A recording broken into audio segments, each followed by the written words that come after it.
بسم اللہ الرحمن الرحیم۔ السلام علیکم ورحمۃ اللہ وبرکاتہ۔ میں زبیر خان ہوں اور آپ میرا ویلاگ دیکھ رہے ہیں۔ فیصلے کی گھڑی، یہ آج کے پروگرام کا موضوع ہے۔ خواتین و حضرات، دنیا کے کچھ فیصلے ایسے ہوتے ہیں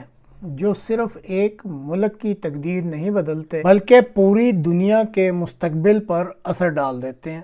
اس وقت ایران کے گرد جو صورتحال بنتی جا رہی ہے وہ بھی کچھ اسی نوعیت کی ہے۔ یہ صرف ایک جنگ نہیں، صرف ایک علاقائی بحران نہیں،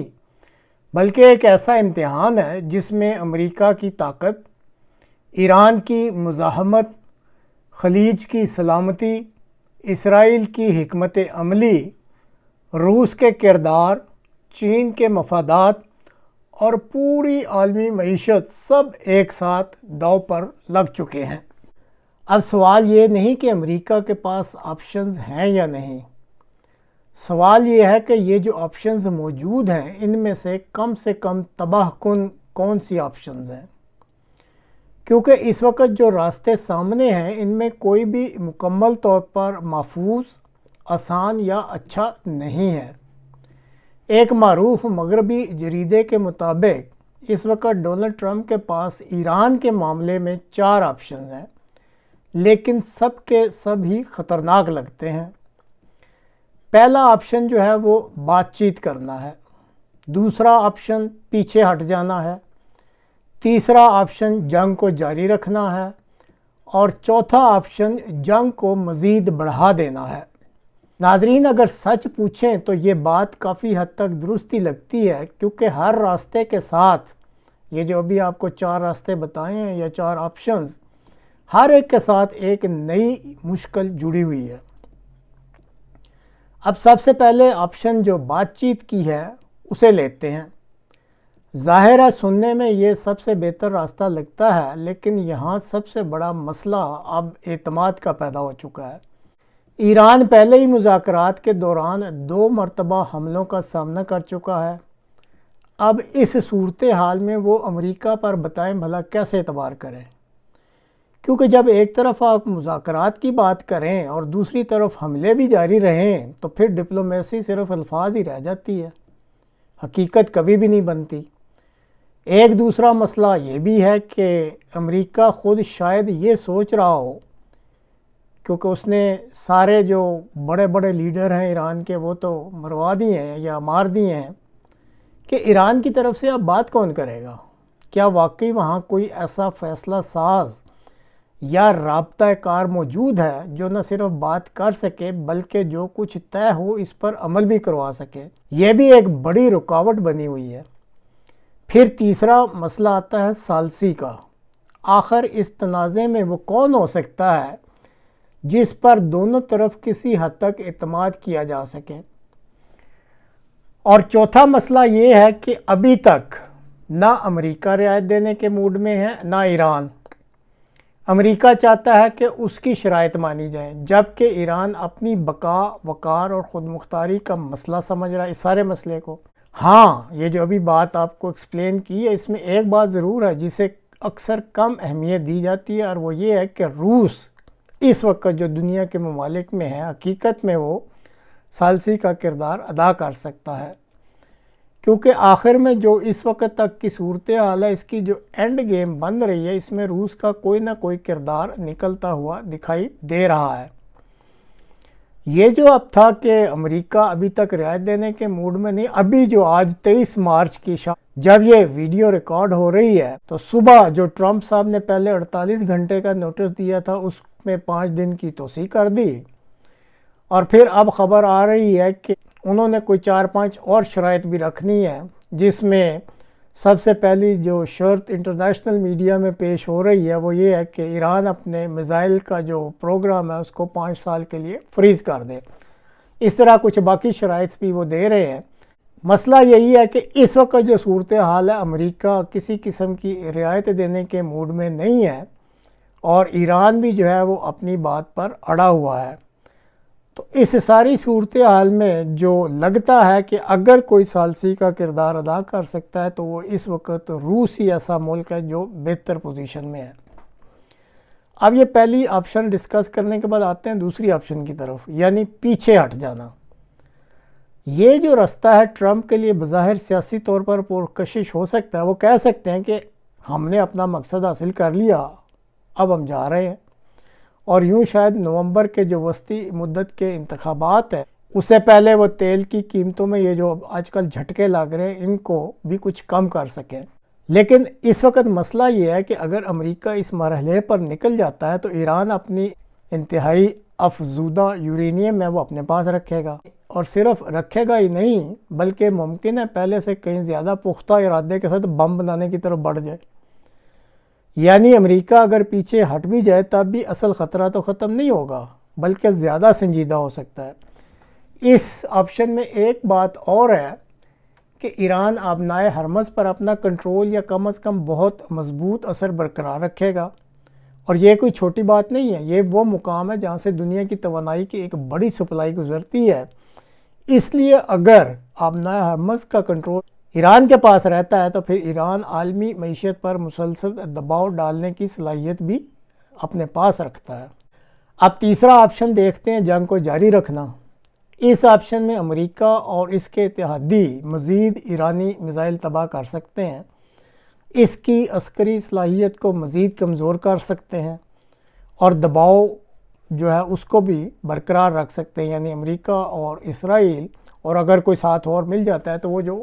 ایران پر اپنا دباؤ برقرار رکھ سکیں گے۔ لیکن اس آپشن میں بھی ایک سنجیدہ مسئلہ ہے، اور وہ یہ ہے کہ جتنے ایران کے میزائل ختم ہوں گے اتنے ہی خلیجی ریاستوں اور اسرائیل کے جو فضائی دفاعی ذخائر ہیں یعنی انٹرسیپٹرز وہ بھی ختم ہو جائیں گے۔ یعنی یہ ایک یک طرفہ کھیل نہیں ہے، اس سارے کھیل میں صرف حملہ آور ہی نہیں تھک رہا، دفاع کرنے والا بھی تھک رہا ہے، اور اگر دفاعی نظام کے انٹرسیپٹرز کم پڑنے لگ جائیں تو پھر ایران کے پاس جو چند بچے ہوئے میزائل ہوں گے وہ بھی بہت بڑا نقصان پہنچا سکتے ہیں، اور پھر اس سارے عرصے کے دوران ایران آبنائے ہرمز پر اپنا اثر تو برقرار رکھے ہوئے ہے۔ تو جنگ جاری رکھنے سے نہ تو بنیادی مسئلہ ختم ہو رہا ہے اور نہ ہی ایران کی وہ اہم اسٹریٹجک پوزیشن ختم ہوتی ہے جو پوری دنیا کے لیے پریشانی کا باعث بنی ہوئی ہے۔ ناظرین، اب آتے ہیں چوتھی آپشن پر، یعنی مزید ایکسکلیشن کی جائے، جنگ میں مزید شدت پیدا کی جائے اور اس کا پھیلاؤ جو ہے اس کو بڑھایا جائے۔ یہ جو 48 گھنٹے کا نوٹس دیا تھا یہ وہی آپشن لگتی ہے، کیونکہ اسی میں صدر امریکہ نے کہا تھا کہ ایران کے توانائی کے بنیادی ڈھانچے ان کو تباہ کر دیں گے۔ اب آج صبح کے وقت صدر ٹرمپ نے 5 روز کی مزید مہلت دے دی ہے، لیکن اس کے ساتھ جو شام کو خبریں آ رہی ہیں اس وقت وہ کچھ اور ہیں کہ مزید کوئی 4-5 نکات جو ہیں صدر ٹرمپ نے وہ سامنے رکھے ہیں۔ بہرحال یہ جو ایکسکلیشن یا مزید جنگ یا شدت والی جنگ، اس آپشن کے تحت یہ ممکن ہے کہ خلیج کے کچھ اہم جزیروں پر قبضے کی کوشش کی جائے، جیسے کل کے پروگرام میں اس چینل پر بھی یہ بات کی گئی تھی کہ یو ایس ایس ٹریپولی پر تقریباً 2200 کے قریب میرینز آ رہے ہیں، اور ان کا مقصد بھی یہ جزیروں پر قبضہ کرنا ہی تھا، جیسے خاک جزیرہ ہے یا وہ 2-3 جزائر جو ایران کے کنٹرول میں ہیں۔ اور پھر اس آپشن میں اس سے بڑھ کر یہ کوشش بھی کی جا سکتی ہے کہ ایران کی جو انتہائی افزودہ یورینیم ہے اس کو براہ راست امریکہ قبضے میں لے لے۔ سننے میں یہ ایک فیصلہ کن قدم لگ سکتا ہے، لیکن اصل میں اس کے اندر بھی بہت بڑے خطرات چھپے ہوئے ہیں۔ سب سے پہلے تو اس آپشن میں فوجی جانی نقصان تقریباً 100% یقینی ہے۔ دوسرا، ایران جوابی طور پر خلیجی انفراسٹرکچر کو تباہ کن انداز میں نشانہ بنا سکتا ہے۔ تیل کی تنصیبات، گیس کے مراکز، بندرگاہیں، بحری راستے، سب کچھ خطرے میں آ سکتا ہے، اور اس کے باوجود اس بات کی کوئی ضمانت نہیں کہ ایران معاہدے پر آمادہ ہو جائے گا، بلکہ یہ بھی ہو سکتا ہے کہ ایران یہ فیصلہ کر لے کہ اب چونکہ ایران کے بقا کا معاملہ ہے اس لیے اب ایران کو ہر قیمت پر اپنے دشمنوں کو زیادہ سے زیادہ نقصان پہنچانا ہے، چاہے خود اس کی قیمت ایران کو کتنی ہی زیادہ کیوں نہ ادا کرنی پڑے۔ اس لیے اگر غیر جانبداری سے دیکھا جائے تو یہ کہنا مشکل ہے کہ ان چاروں آپشنز میں کوئی آپشن بہتر ہے یا کون سی بہتر نہیں ہے۔ یہ چاروں ہی بہت ہی خطرناک اور خراب قسم کی آپشنز جو ہیں وہ لگ رہی ہیں۔ تو ناظرین، اس وقت تک کی جو صورتحال ہے اس میں لگتا ہے کہ یہ جو اس وقت کام جاری ہے یہ جنگ سے حل نہیں ہوگا، اس میں سفارتکاری کی ضرورت پڑے گی اور یہ کام سفارتکاری کے ذریعے ہی ممکن ہو سکتا ہے۔ اور یہی وہ جگہ ہے، جیسے پہلے بھی ابھی ذکر کیا ہے، کہ جہاں روس اس وقت ایک ایسا ملک ہے جو ایک اہم کردار ادا کر سکتا ہے۔ روس کی طرف سے کافی عرصہ پہلے خلیج کے لیے ایک اجتماعی سلامتی کا تصور بھی پیش کیا گیا تھا، جس میں خطے میں پیدا ہونے والے سیکیورٹی خلا کو بھرنے کے لیے روس نے اپنی کچھ خدمات پیش کی تھیں۔ اس میں اس وقت کی صورتحال دیکھتے ہوئے ایک ممکنہ فارمولہ یہ پیش کیا جا سکتا ہے کہ ایران کی رضامندی سے روس اس کی انتہائی افزودہ یورینیم کو اپنے پاس لے جائے، یعنی روس، اور اس شرط پر کہ اس کے بدلے امریکہ جو ہے وہ اپنی جنگ ختم کر دے، اور ساتھ ہی امریکہ اسرائیل کو بھی یہ حکماً کہے کہ تم بھی جنگ بند کرو، اور پھر امریکہ جو ہے وہ خلیجی بادشاہت، یہ جو کنگڈمز ہیں گلف میں، یہاں سے اپنے بیسز بند کرے اور فوج واپس بلا لے، اور ایران کو کہا جائے کہ وہ فوری طور پہ آبنائے ہرمز کو کھول دے۔ یہ جو حل ہے اس وقت یہی لگتا ہے جس میں جنگ بند بھی ہو رہی ہے، اور کچھ دو اور کچھ لو ہر طرف سے اس میں وہ معاملہ شامل ہے۔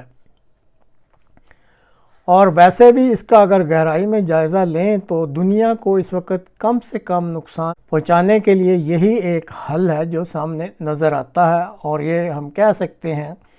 کہ ایک ایسا سفارتی حل ہے جس میں امریکہ کو کچھ کم پر راضی ہونا پڑے گا، ایران کے لیے بھی ایک قابل قبول راستہ نکل آئے گا، اور دنیا کو اس تباہ کن بحران سے بھی بچایا جا سکے گا۔ جو ہو سکتا ہے کہ یہ جو چار آپشنیں آپ کے سامنے رکھی ہیں، اگر ان پر عمل کیا جاتا ہے تو بہت ممکن ہے کہ یہ جو اس وقت بحران جاری ہے کچھ دنوں کے بعد ہو سکتا ہے کہ یہ پھر کسی کے قابو میں ہی نہ رہے، کیونکہ اگر یہ جنگ خلیجی انفراسٹرکچر، آبنائے ہرمز، عالمی توانائی کی سپلائی اور بڑی طاقتوں کے مفادات کو ایک ساتھ بھسم یا جلا کر رکھ دے گی، تو پھر یاد رکھیں کہ تاریخ کے اوراق میں یہ جو اس وقت عالمی رد عمل ہوگا یہ ایک قسم کا بدترین عالمی رد عمل شمار ہوگا تاریخ میں۔ اور اس وقت شاید دنیا کو ایک بار پھر یہ ماننا پڑے کہ کوئی بھی طاقت اتنی محفوظ نہیں ہوتی کہ آگ دوسروں کے گھر میں لگے اور اس کے اپنے دروازے تک نہ پہنچے، جیسے امریکہ یہ سمجھ رہا ہے۔ ناظرین، طاقتور ریاستیں اکثر سمجھتی ہیں کہ وہ جنگ شروع کر سکتی ہیں، اس کی شدت کو کنٹرول کر سکتی ہیں اور اس کے اثرات کو اپنے جغرافیے سے باہر محدود رکھ سکتی ہیں، جیسے کہ آج کل سمجھا جا رہا ہے امریکہ کی طرف سے کہ ہم تو بہت دور ہیں۔ لیکن تاریخ کا سبق بالکل مختلف ہے۔ جنگ شروع کرنا آسان ہو سکتا ہے، مگر اس کے انجام کو قابو میں رکھنا تقریباً کبھی بھی آسان نہیں ہوتا۔ آج ایران کا بحران صرف ایران کا بحران نہیں ہے، یہ امریکہ کی نیت، اسرائیل کی حکمت عملی، خلیج کے مستقبل، روس کے کردار، چین کے مفادات اور عالمی معیشت کی برداشت، یہ سب کا اس وقت امتحان ہے، یہ جو بھی نام لیے ہیں۔ اب دیکھنا یہ ہے کہ دنیا مذاکرات کی میز کی طرف جاتی ہے یا تباہی کے کنارے کی طرف۔ اور شاید اس پوری کہانی میں سب سے بڑا سوال یہ نہیں کہ آخر میں کون جیتے گا، بلکہ یہ ہے کہ آخر میں بچایا کیا جا سکے گا، کیونکہ بعض اوقات اصل کامیابی دشمن کو مکمل شکست دینا نہیں ہوتی، بلکہ دنیا کو مکمل تباہی سے بچا لینا ہوتی ہے۔ تو ناظرین، آج کے لیے اتنا ہی، اگلے پروگرام تک کے لیے اللہ حافظ۔